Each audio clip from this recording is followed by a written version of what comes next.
Une voix qui porte, des idées concrètes, des propos qui résonnent.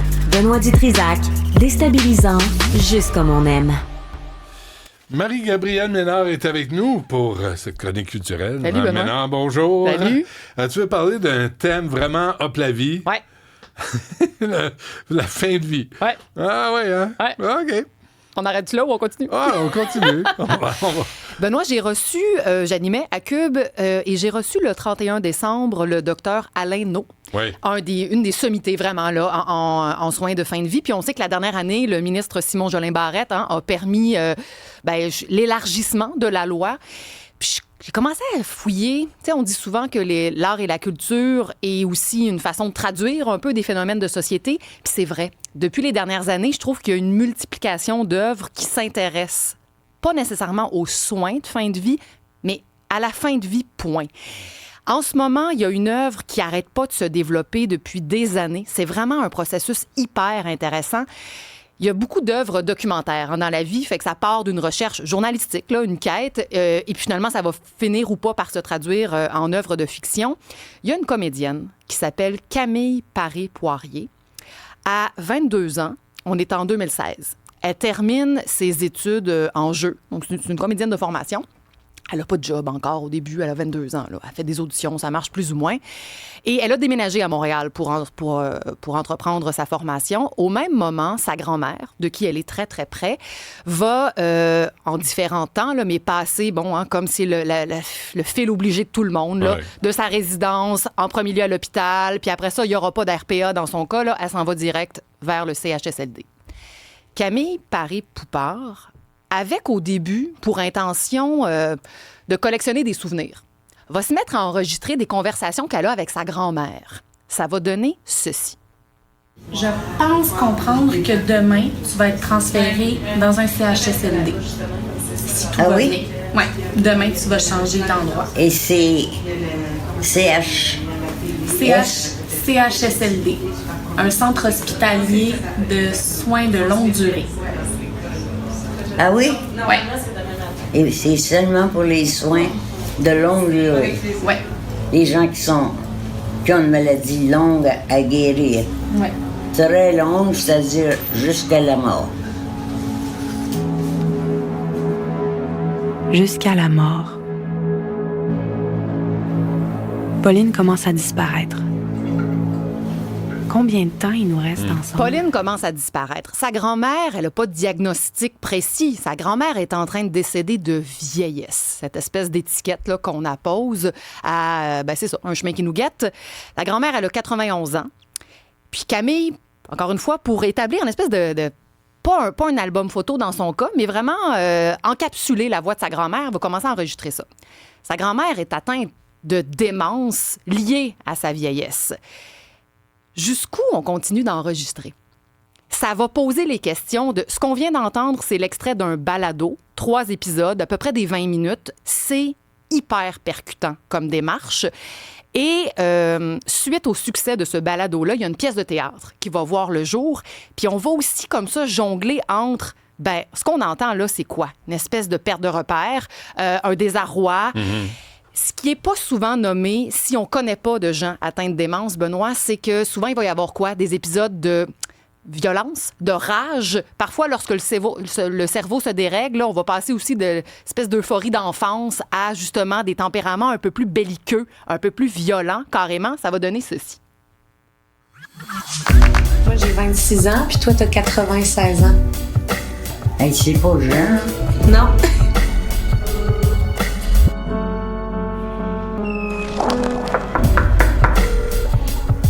C'est spécial.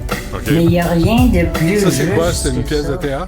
Ouais. La grand-mère a dit, il n'y a rien de plus juste, finalement, que l'âge. J'ai déjà eu le tien, t'auras éventuellement le mien. Ouais. La grand-mère est en train de partir. Puis, dans le balado, il y a plein d'extraits de conversations qui n'ont pas été gardés. Mais la comédienne, lorsqu'on assiste à la pièce de théâtre, je vous en parle aujourd'hui parce que c'est en tournée en ce moment, la comédienne a fait des choix intéressants. Elle a gardé certains extraits qu'elle a enregistrés avec sa grand-mère au théâtre parce qu'elle s'est dit « Ah, des shows, là, on est tous pareils. Ça finit par s'évaporer de nos souvenirs. Alors qu'un balado, ben, il y a une trace Internet, hein, puis après ça, c'est très, très difficile peut-être de, je sais pas, de revendiquer la pérennité de ces traces-là comme telles. Fait que ce documentaire-là, qui devient une œuvre de fiction, finalement, nous ramène à plein d'affaires. La mort, là, est-ce qu'on va vers la mort? Est-ce que c'est impératif de s'engager vers la mort léger? Parce que ce qu'on va se rendre compte, c'est que même si sa grand-mère est en train de partir dans sa tête, il y a des confidences qu'elle tient à faire. Qu'est-ce que ça dit de nous? Il y a vraiment une réflexion intéressante sur qu'est-ce qu'on dit, qu'est-ce qu'on confie quand le sablier s'écoule. Il y en a qui sont pas prêts à partir, mais le corps ne suit plus. Mais intellectuellement, ils sont pas prêts à partir. Tu sais, t'as l'inverse. Ouais. T'as les gens là, qui sont... L'Alzheimer, la démence, tout ça, puis le corps continue.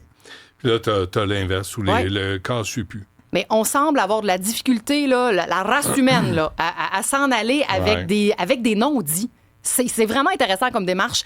Puis ceux qui aiment le cinéma d'Almodovar, il sort son nouveau film là. Son premier, Almodovar, il a 75 ans, hein, ce grand cinéaste espagnol. Première fois de sa vie qu'il tourne en anglais, quand même, après 50 ans de carrière. Super projet avec Julianne Moore et Tilda Swinton, qu'on adore tous. Puis ça aussi, ça s'intéresse, en fait, ces deux amis qui vont se revoir. Il y en a une qui a un diagnostic de cancer du col de l'utérus et c'est fatal. Là. Il y a presque une date de péremption sur la fin de sa vie.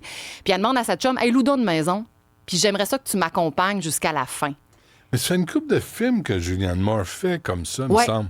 Tu sais, qu'elle aborde la mort, puis la vieillesse, puis tu sais, c'est pas des comédies musicales. Ah non, loin de là. Ça, là, c'est une espèce de huis clos entre deux femmes, puis même affaire. Je trouve qu'on revient encore au point de jonction.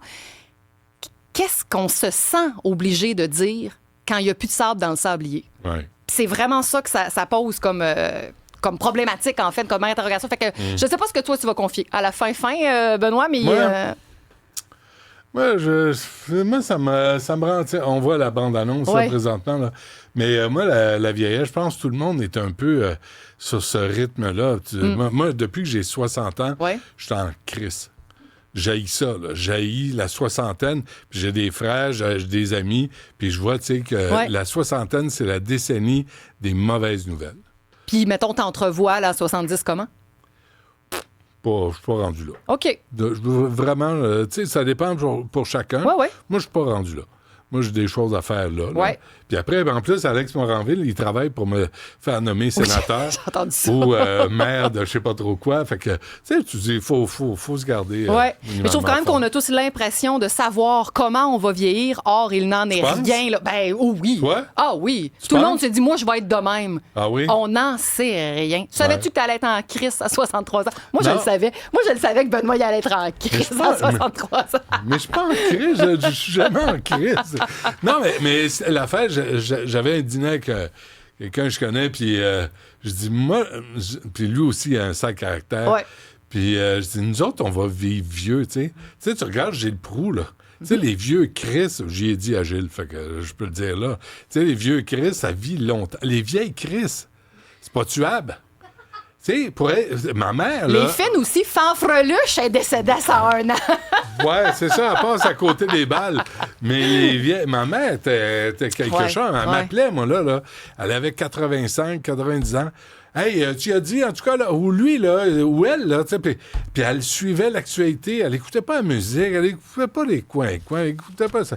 Elle écoutait la musique, la radio parler, puis elle était impliquée dans la société. Ouais. Puis je pense qu'il y a bien plus de personnes âgées dans ce rythme-là que de se bercer et d'écouter Radio-Canada de la musique classique, tu sais. Il y a des combattants jusqu'à la fin. Les femmes qu'on entend là, c'est des femmes qui veulent pas partir. Pas en tout. Il y a encore une activation du cerveau, puis j'émettrai une opinion jusqu'à mon dernier souffle. C'est ça qu'on entend, en fait. C'est le luxe qu'on a. Ouais. Surtout quand tu gardes ta tête. C'est ce qui m'inquiète. Je vais te surveiller. Merci, Benoît. Merci, Marie-Gabrielle. Bonne fin de semaine. Salut.